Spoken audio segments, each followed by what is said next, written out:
Bem-vindos ao programa Fisiochat, uma parceria da TV PUC com o curso de fisioterapia da PUC de São Paulo. Hoje o nosso programa vai ser um pouquinho diferente. Eu tenho aqui de convidado, entre aspas, o nosso entrevistador, o Rodrigo Andrade.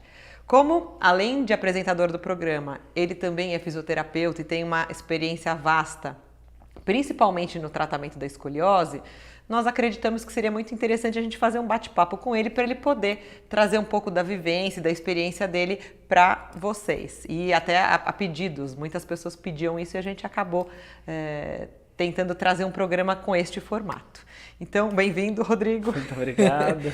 Em vez de eu te apresentar, eu queria que você contasse pra gente, assim, conta pra gente a sua história, como é que você resolveu ser físio, como é que você trilhou essa trajetória até chegar na Escoliose Brasil, como é que foi conta um pouquinho da sua história.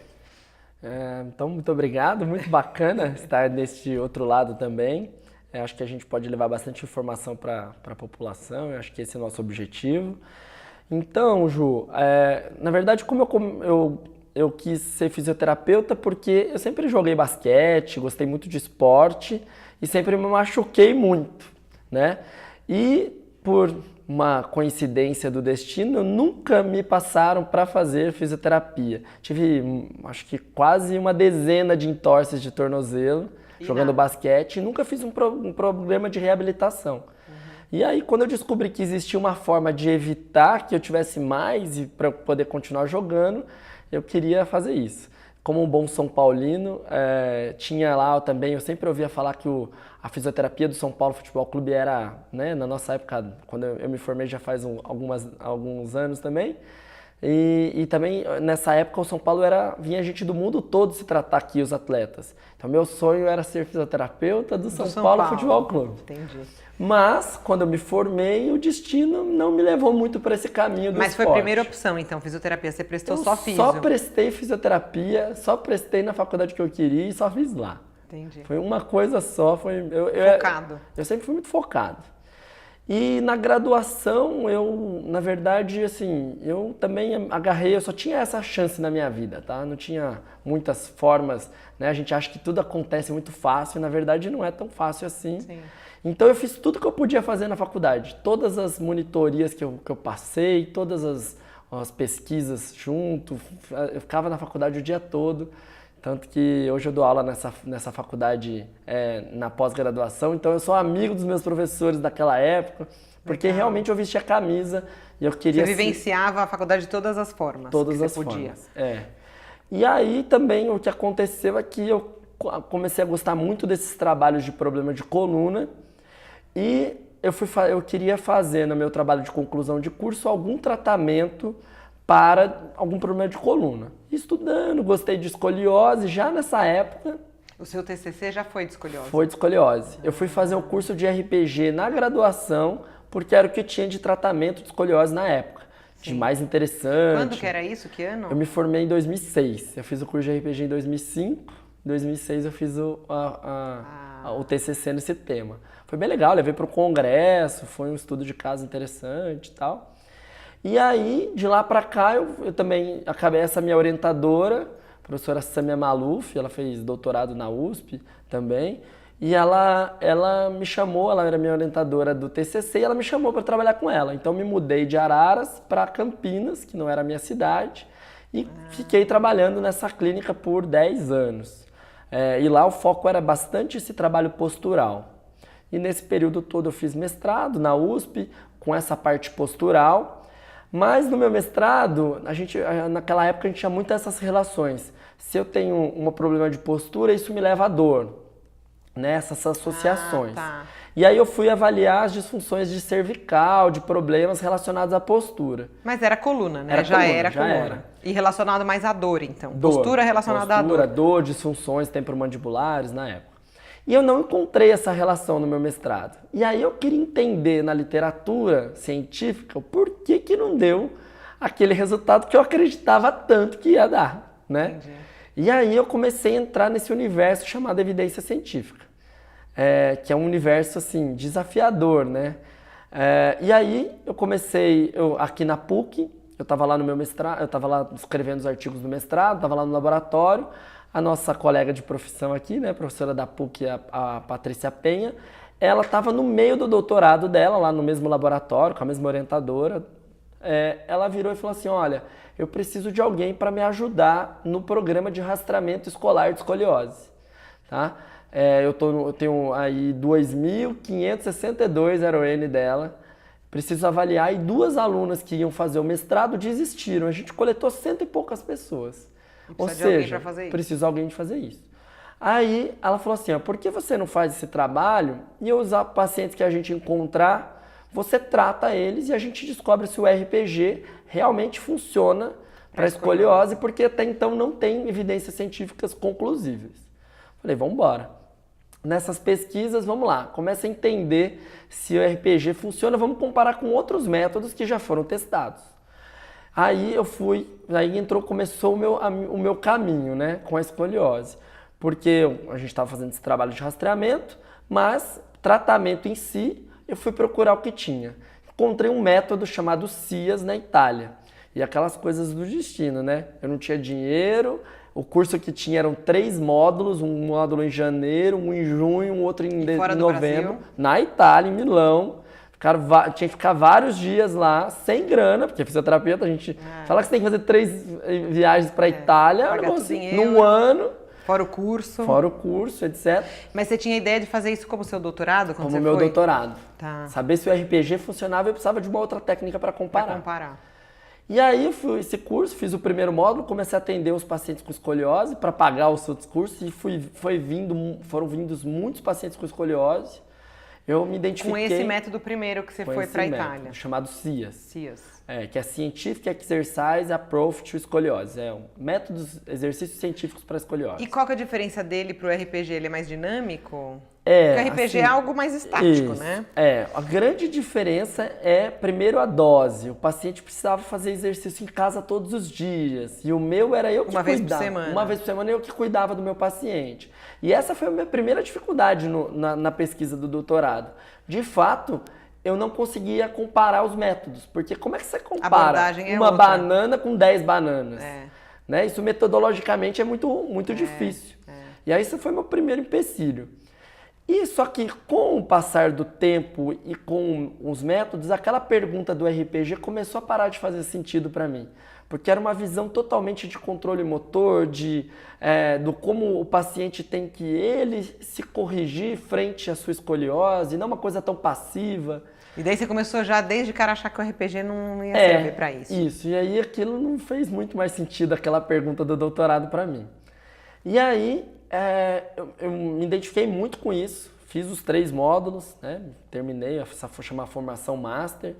No ano seguinte eu fui procurar um outro método que tinha evidência científica. São 7 escolas que têm evidências científicas, uma mais antiga é essa escola alemã também. Meu filho tinha 3 dias de vida, eu tinha pago o curso, pago passagem para Hong Kong, parece até meio poético, atravessar o oceano para descobrir. Meu filho recém-nascido, porque não nasceu, teve que fazer cesárea. Daí foi justo na época da viagem e eu fui, coração na mão, fui lá fazer essa formação, chamava Formação Método Schott, de um importante pesquisador chamado Weiss. Mas era em Hong Kong só tinha lá nessa época. Mas não é um método de lá, né? É um método alemão. Método alemão. Tá. Daí fui lá, fiz um outro curso e comecei a já mudar um pouco daquilo que eu já fazia do RPG. E qual que é a diferença do primeiro que você fez na Itália, CIAS, né? Pro Schott, que é alemão. Na verdade são exercícios bem diferentes, o raciocínio são diferentes, mas todos eles têm essa ideia do tratamento mais ativo, do paciente se corrigir. Entendi. E na verdade eu fui começando a juntar essas informações. Aí foi assim, 2015 eu fiz na Itália, 2016 eu fui para Hong Kong, 2017 eu fui fazer um curso de colete, que é um colete tridimensional com um colombiano que tem um instituto nos Estados Unidos, fiz na Colômbia. E aí o ano passado, em 2018, fui fazer terceira escola chamada Escola de Barcelona, também um outro pesquisador muito importante chamado Rigo. Tá? Daí chama BSPTS, que é a Escola de Barcelona de Escoliose. Escoliose. Então você fez, não, três escolas. dessas 7 escolas. Essas 3 são as únicas que têm evidência científica nível 1, que é a melhor evidência científica para o tratamento. Por isso que você escolheu essas 3. Foi. E daí, hoje eu já falo que a gente já tem uma escola meio brasileira. Tá? A gente terminou esse trabalho de rastreamento, publicamos o ano passado na revista Spine, que é uma importante revista, e a gente foi publicando outros estudos também nesse lado de escoliose. E daí veio hoje a gente já tem um formato, eu brinco que a gente já tem uma escola brasileira, que é o que está virando o meu doutorado nesse trabalho. Eu fiz hoje o meu doutorado fazendo 2 coisas, estou fazendo rastreamento, rastreamento não, estou fazendo a revisão sistemática desses exercícios. Dessas 3 técnicas ou das 7? De todos os exercícios que tem para escoliose. Inclusive RPG e tudo que tem publicado. Então, revisão sistemática sobre o tratamento... Sobre exercícios para escoliose. Tá. E um estudo clínico já com esse novo formato. Que é o seu, daí vai ser um estudo que você vai meio que mesclar. A gente não vai botar nome, tá? A gente não está querendo botar nome, a gente está querendo chamar de exercícios de fisioterapia para escoliose. Tá? Então, mas daí você não vai seguir nenhuma das técnicas, vocês vão vai fazer um todas. Compilado do que vocês acham que é o melhor. A gente vai seguir todas, é exatamente o que a gente tem. E como é que vocês vão desenhar para aplicar isso aí? Vai ter grupo controle? A ideia é ter vai ser um estudo clínico, randomizado, cego. A gente está fazendo com a metodologia mais interessante, vai acompanhar por 6 meses, uma reavaliação por 6 meses. E tem faixa etária? A gente vai pegar adolescentes, de 10 a 16 anos.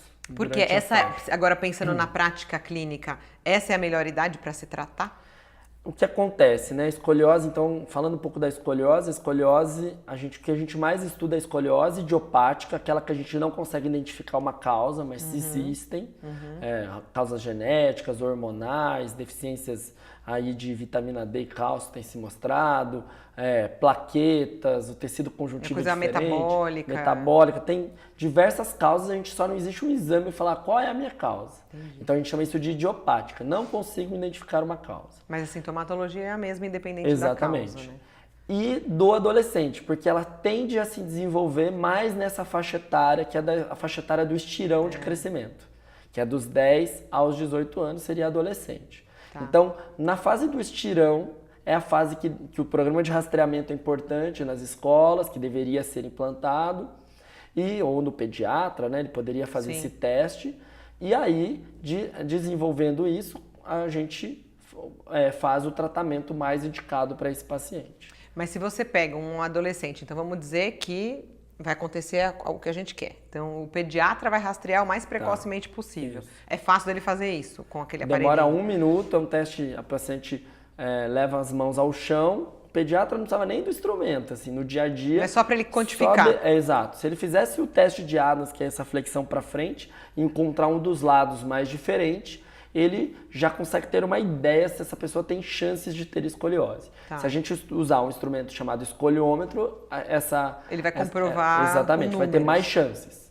Exatamente. E aí vamos dizer então que ele fez isso, e aí se ele encaminhar esse adolescente precocemente para você, você vai ter um resultado, ou não, pode ser que você não tenha essa resposta ainda, mas eu tô pensando, será que quanto antes existe alguma comparação falando quanto antes tratar melhor do que, por exemplo, esse adolescente ninguém detecta e quando ele tem 18 anos ele começa a perceber que a blusa dele tá, né, um ombro mais alto, e aí ele vai tratar. A chance dele ser tratado com, sei lá, 14 que começou o estirão, ou ele esperar até os 18 é diferente? Com certeza. Então, assim, só um dado que a gente encontrou na nossa pesquisa, essa que a gente publicou ano passado, as curvas médias dos pacientes eram 20 graus.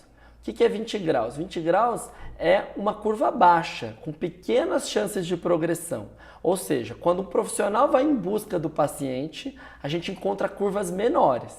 Quando vocês fazem o rastreamento aleatoriamente nas escolas, por exemplo. Ou nas escolas, ou mesmo o pediatra.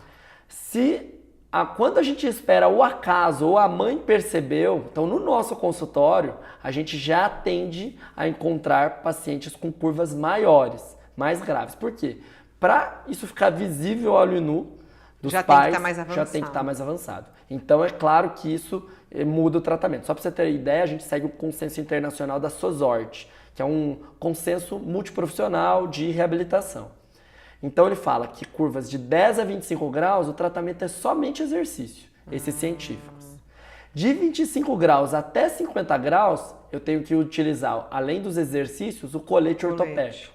Então já fica mais caro, mais difícil, pior qualidade de vida do paciente. Até porque são jovens, vai ficar com colete, isso. né? E acima de 50 graus, o tratamento cirúrgico. Então, às vezes, quando você espera, por exemplo, uma fila do SUS, os médicos falam, olha, eu não consigo te mandar para sua pesquisa, porque quando eles chegam para mim, por conta da demora, já tá com mais de 50, o tratamento é cirúrgico. Um outro dado é que a fila de espera do SUS, hoje no Brasil, um estudo publicado numa revista nacional chamada Coluna, pode chegar a 6 anos. Então imagina que uma pessoa que realmente precisa de uma cirurgia... Se ele chega com 14 e daí até ele ter 20... Até ele esperar, avançou. Essa curva é muito maior. Então a progressão da escoliose é o grande problema e quanto maior a curva, mais ela tende a progredir. E quanto mais precoce for... Melhor. Então existem estudos desses métodos científicos, abaixo de 25 graus, que você consegue evitar essa progressão com esses métodos científicos.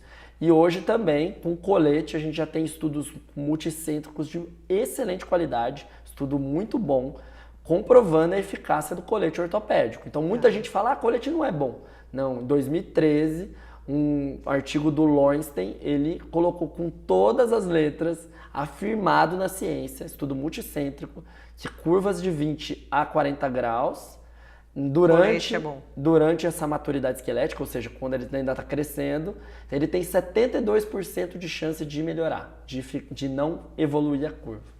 Então tem que usar. Não tem outro jeito. E no teu estudo você vai selecionar grau ou não? A gente vai selecionar por esse que é o mais recomendado. E depois a gente só exercício. A gente até está tentando fazer uma parceria para conseguir o colete para pesquisa e não deixar essas pessoas que estão acima de 25 acima para poder fazer. Que daí tem vários braços. Exatamente. Né? Uma linha de pesquisa. Né? Então, em pouco tempo, quando você começou a fazer... Quando você viajou a primeira vez? 2015. Em 4 anos, deu Hoje um boom, a gente tem esse instituto chamado Escoliose Brasil. A gente recebe pessoas da América Latina, dos Estados Unidos inteiro, do Brasil, de todos os cantos. Mas você já está fazendo algum desses que você está tratando? Você está fazendo um levantamento sistemático ou não? Você está atendendo? Não, porque a gente cobra e aí eticamente a gente não pode. Hoje a gente faz algumas pesquisas na clínica, de algumas outras coisas, mas esse serviço a gente não cobra. Por exemplo, o mestrado da Ariane é com avaliação de uma plataforma chamada baropodometria. Então, a gente não cobra... Vai ver descarga de peso. Isso. Então, a gente já coletou aí mais de 60 pessoas do grupo de escoliose, mais de 60 pessoas do grupo controle. Então, e o controle, o que vocês fazem? A gente vai nas escolas. A gente vai nas escolas e tem... Então, mas daí vocês têm que reavaliar, né? Daí vocês fazem, depois vocês vão repetir sem nenhuma intervenção, nem orientação, nada. Esse é um estudo transversal, então na verdade é pra gente caracterizar... não é com intervenção. Esse não é com intervenção, esse não é esse estudo transversal. Mas no seu controle, você vai fazer não tratamento? A gente vai fazer exercício. Só acompanhamento? Não, exercício e exercício específico, exercício científico, a gente vai comparar. Vocês vão fazer um exercício, não vai ser nenhuma intervenção? Não pode, porque assim, eticamente, se é um grupo que progride, como é que eu não vou fazer nada?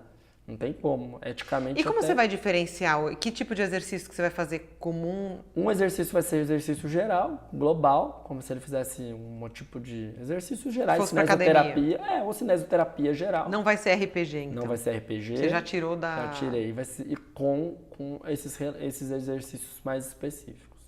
E quanto tempo dura uma sessão para quem vai lá fazer? Qual que é o caminho?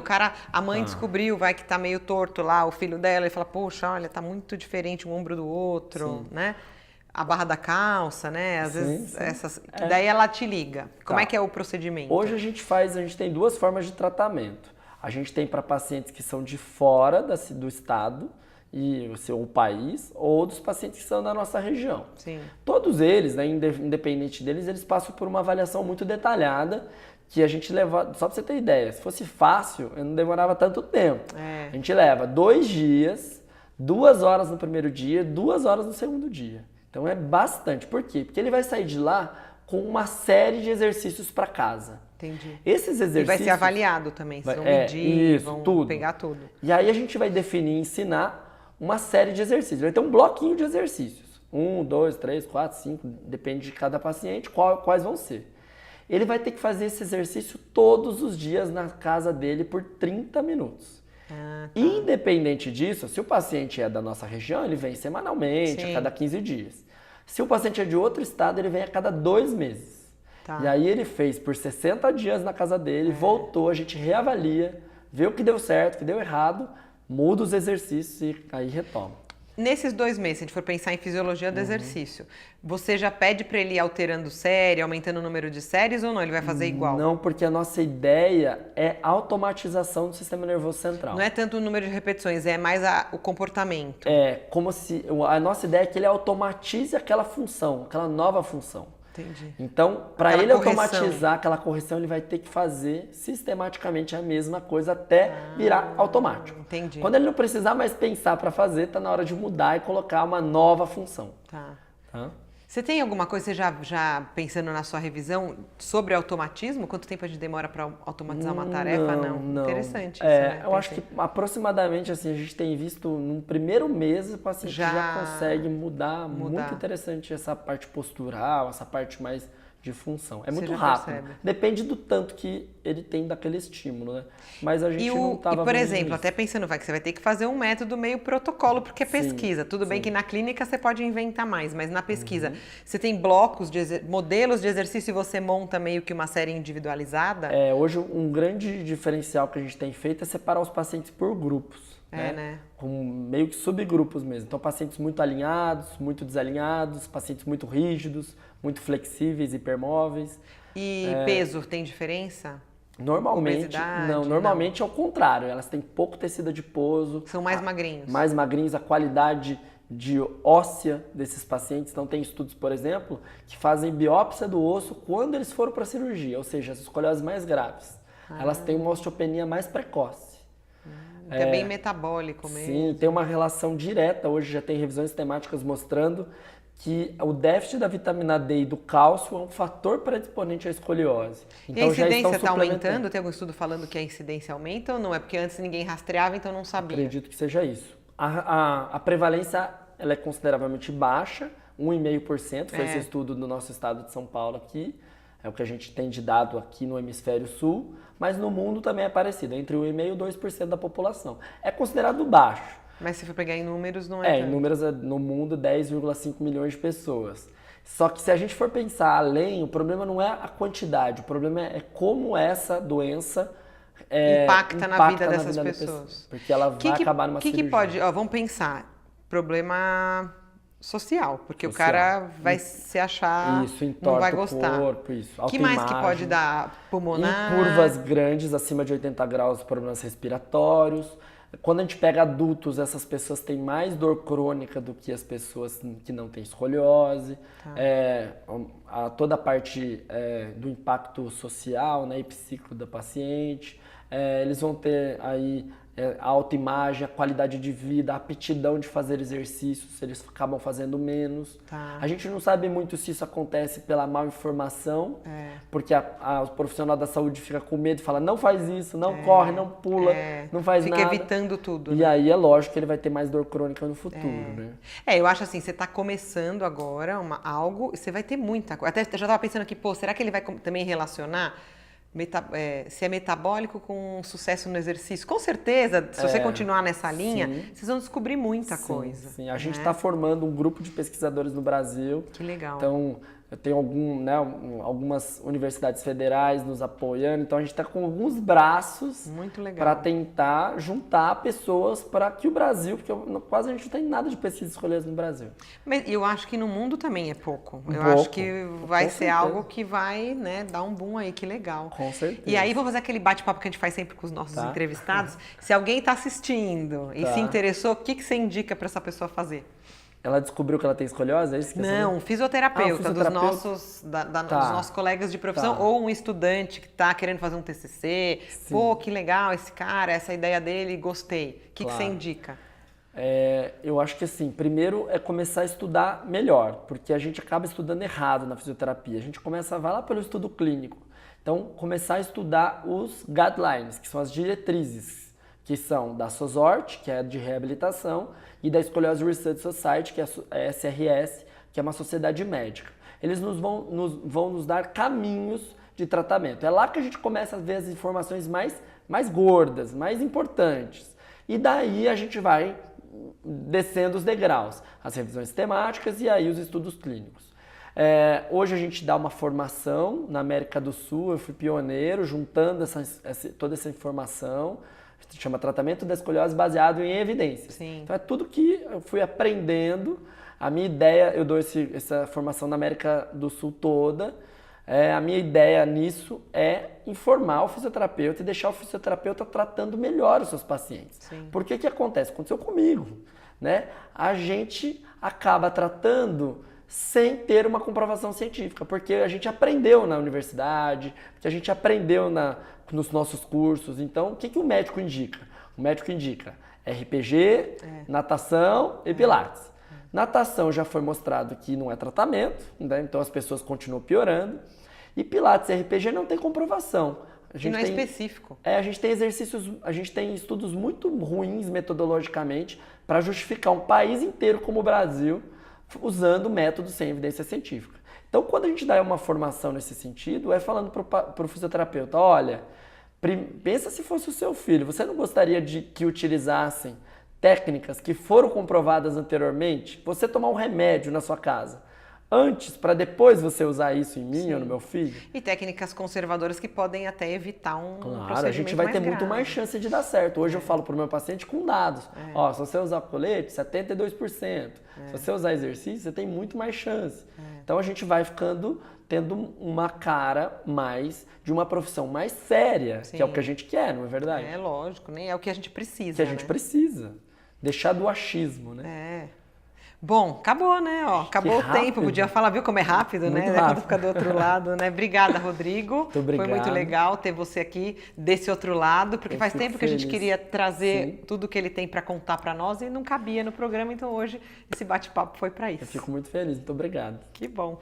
Nosso programa vai acabando por aqui. Acompanhe o Fisiochat nas redes sociais, Facebook e Instagram e até o próximo programa.